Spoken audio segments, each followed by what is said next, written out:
Michael, incroyable finale de cette étape. Qu'est-ce que tu peux nous dire à chaud comme ça? À chaud, c'est un euphémisme. Merci. Non, c'était vraiment une belle victoire pour moi. Je suis vraiment content, vraiment fier de ma performance et fier du travail de mon équipe. Merci. Tu as déjà fini 10e du Tour de Romandie il y a 2 ans, c'est juste? Ouais. Deuxième d'une flèche de Liège-Bastogne-Liège. Tu as fait 2 top 10 dans les classiques, une très belle sortie dans les classiques. Tu as répondu clairement tout à l'heure. Est-ce que demain, tu te vois en jaune ou est-ce que tu penses que ça va être trop difficile pour toi?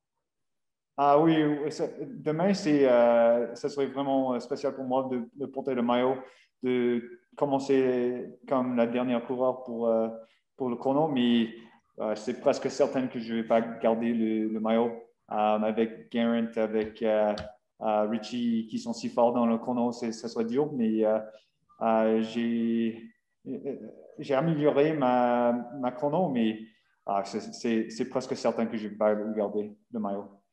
Dans les derniers mètres, quand Geraint Thomas est tombé, est-ce que tu l'as vu tomber? Est-ce que tu as compris ce qui se passait ou est-ce que tu n'as pas vu? Oui, j'étais en train de lui passer. J'étais presque certain que je vais gagner, mais j'ai vu qu'il a chuté et ce n'était pas le. Même avant que ça chute, j'ai lui dit, OK, tu vas me battre dans le chrono, donc il faut que tu roules. Ça, c'est pourquoi je n'ai pas pris les relais. Et j'ai pensé, OK, je vais gagner cette étape, il va prendre le maillot. Mais quand il a chuté, j'ai pensé, peut-être peut-être je vais prendre le maillot aussi. C'est pas la façon que j'ai voulu prendre le maillot, mais ça, c'est le cyclisme parfois. Parfois, Le théâtre. les pires choses que peut arriver. Voilà, merci. Est-ce qu'il y a des questions en salle de presse pour le nouveau maillot jaune du Tour de Romandie? J'imagine que oui. Oui, il y a une question. Oui, alors on attend. Michael, comme on est en Zoom, les gens viennent vers le micro sans le toucher et ils vont pouvoir te poser la question. Bonjour Michael, est-ce que peux nous parler de ces conditions dantesques dans cette dernière ascension?